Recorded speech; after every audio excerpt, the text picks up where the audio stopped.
इनके कहने का मतलब ये है जैसे बिना लाइटिंग तो गेन था तो इतना सीसी हो पाएगा ना डीआई हो पाएगा ये प्रॉब्लम है। नहीं हो पाएगा, आई एग्री। लेकिन एक बार आपको एक बार R&D करने में क्या दिक्कत? नहीं होगा, फट जाए।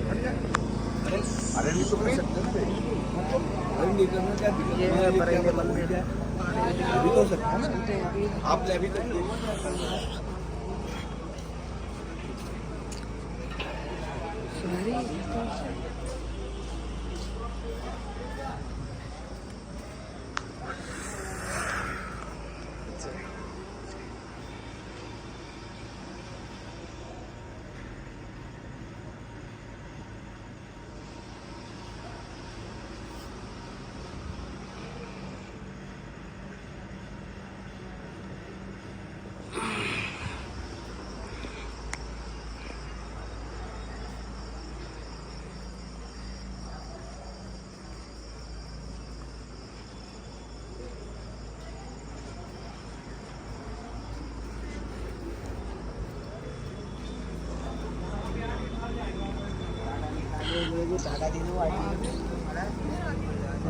मतलब आपके मन में एक जल्दी है कि कैसे कब भगवान के पास पहुंच जाऊं, ठीक है ना?